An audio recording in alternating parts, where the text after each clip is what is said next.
सम्मानित दर्शक पर उपस्थित आदरणीय प्रधानाचार्य जी और आपके ही सानिध्य में हमारे शिक्षक और शिक्षिकाएं तथा इस कार्यक्रम को गतिशील एक भली भांति दर्श दे रहे हमारे सिद्धार्थ सर तथा प्यारे बच्चों बोलना बंद कर दीजिए, नहीं मैं आपसे ही शुरू हो जाऊंगा। जाने मत दीजिए, जाने मत।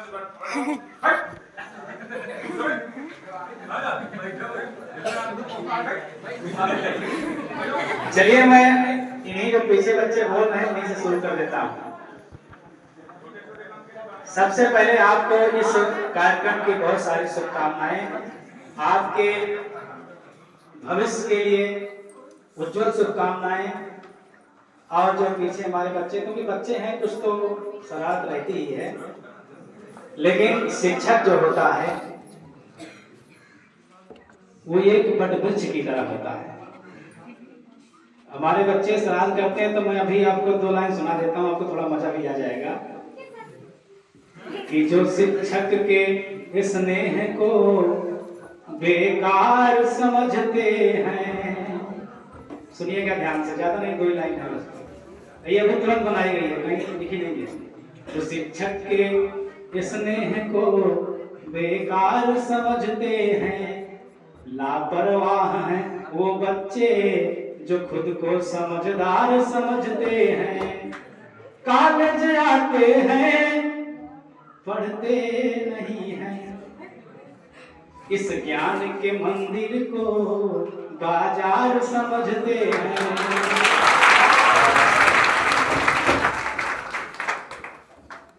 एक दिन एक गार्जियन आया था तो उसको देख करके मैंने 2 लाइन बनाई, और लड़कियों के लिए, लड़कों के लिए था, लड़कियों के लिए कि लड़की तुम्हारी कौड़िया में घूम रही है,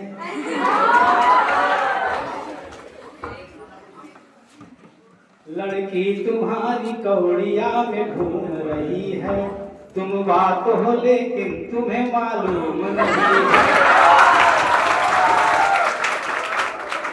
और बच्चों, हमारे विगत वर्षों में जैसे हम लोग 2-3 साल हुए आए हुए, इसके पहले भी तमाम बच्चे यहाँ से पढ़ करके और इस क्षेत्र की बुलंदियों को आगे ले गए, और यही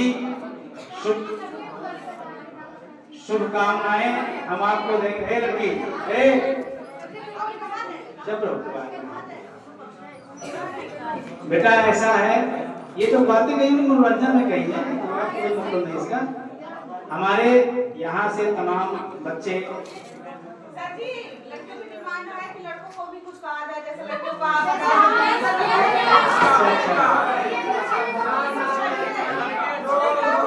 ठीक है आने आ जाए। तो बेटा ऐसा है कि देखिए हमारे यहाँ से ही तमाम बच्चे, विगत वर्षों के ही बच्चे, कुछ इलाहाबाद यूनिवर्सिटी में गए, कुछ बीएचयू में गए, अच्छे स्थानों पे गए। फेयरवेल पार्टी का मतलब केवल सेलिब्रेशन ही नहीं है। हमारे शिक्षकों से आपको एक नई शिक्षा लेनी, एक सीख लेके जाना है कि हम जहाँ भी जाएंगे वहाँ पर मिश्री लाल इंटर कॉलेज का, वहाँ के अध्यापकों का एक तरीके से नाम के साथ साथ जलवा कायम करके आएंगे कि हमें इस विषय में इस अध्यापक ने पढ़ाया था और मैं आज यहाँ पर इस यूनिवर्सिटी में हूँ। ये सबसे महत्वपूर्ण है। और आपके लिए मैंने कुछ पंक्तियां अभी तत्काल में लिख ली हैं, तो उन पंक्तियों को मैं आपको सुनाना चाहता हूँ।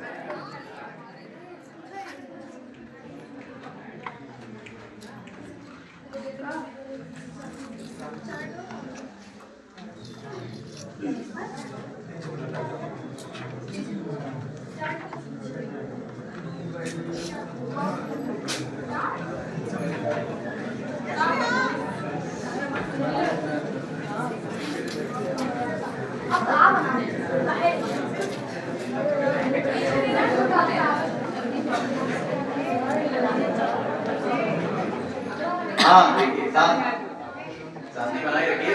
देखिए अभी इसीलिए हमने श्रवण सर को अभी तक बचा के रखा था कि थोड़ा सा विशेष है तो जब कार्यक्रम थोड़ा समापन की कर दो तभी सबका उद्बोधन हो तो बहुत अच्छा है। देखिए और देखिए जिस तरह वसंत की फुहारें छोटी छोटी पड़ती हैं उसी तरह से हमारे श्रवण सर के मुखारविंद से कैसे जो है छोटी छोटी फुहारें आप सभी के ऊपर पड़ रही हैं। तो हाँ चलिए बच्चों, ये आपके लिए शिक्षा पर 4 पंक्तियां हैं और इसको अपने साथ ले करके जाइएगा। जहां भी जाइएगा, जिस कॉलेज में जाइएगा, जिस यूनिवर्सिटी में जाइएगा, इन पंक्तियों को याद रखना। लिखा है कि बच्चा खुद माँ से बिछड़ना सीख लेता है। बच्चा खुद माँ से बिछड़ना सीख लेता है, पढ़ा नहीं है लेकिन गढ़ना सीख लेता है। सिखाता कौन है पक्षी को, सिखाता कौन है पक्षी को कला उड़ने की, खुद फड़फड़ाता है और उड़ना सीख लेता है। ये मैं उन बच्चों के लिए कह रहा हूं क्योंकि जिंदगी जो है घर पे नहीं गुजरेगी। आपको सबको जाना है, लड़कियों को भी जाना है, लड़कों को भी जाना है। अपने परिवार के लिए, अपने समाज के लिए आपको एक कदम घर से निकालना पड़ेगा। तो उनके लिए ये था कि सिखाता कौन है पक्षी को कला उड़ने की, खुद फड़फड़ाता है और उड़ना सीख लेता है। लगन है जिसके मन में छूने की ऊंचाई, लगन है जिसके मन में छूने की ऊंचाई, शाखों पे वो खुद ही चढ़ना सीख लेता है। कोशिश जो करता है नहीं हारता है वो, मुश्किलों से साहसी लड़ना सीख लेता है। और क्या हुआ जो कांटों ने रोक रखा है रास्ता, चोट में भी ऊर्जावान बढ़ना सीख लेता है।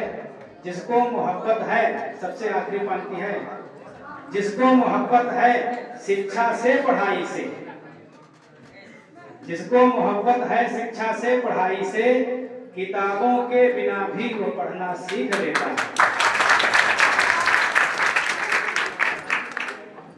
पर्वतों के राह पर चलना कठिन आसान कर ले। कितनी भी जीवन में बाधाएं आए, मेरे बच्चों को घबराना नहीं चाहिए। हम लोग भी तमाम बाधाओं से लड़ करके कहीं न कहीं, जितने भी लोग सफल होते हैं उनके जीवन में पैर रखते ही कांटे आते हैं, लेकिन उन कांटों से, उन पर्वतों से, उन पत्थरों से घबराना नहीं चाहिए।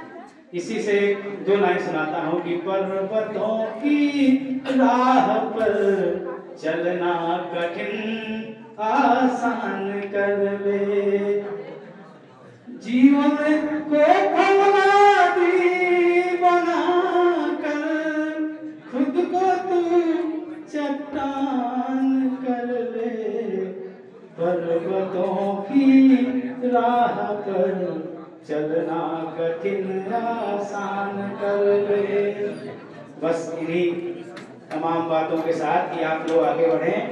और दो चीज है बेटा, मैं अक्सर क्लास में भी आपको बताता हूँ कि आपके जीवन में लक्ष्य और संसाधन, आप जितना संसाधन की तरफ जाओगे उतना ही आप लक्ष्य से दूर हो जाओगे। और कोई भी लक्ष्य जो है बहुत अधिक संसाधन नहीं मांगता है, बस केवल आपके मन को संसाधित होना चाहिए। यदि मन आपका है कि मुझे वहां तक जाना है तो आप चले जाओगे, उसके लिए कोई भी मार्ग आपको अवरोधित करने वाला नहीं है। इसलिए शुभकामनाओं के साथ एक बार इस समारोह की आपको फिर शुभकामना देता हूँ। धन्यवाद। बहुत ही सुंदर उद्बोधन।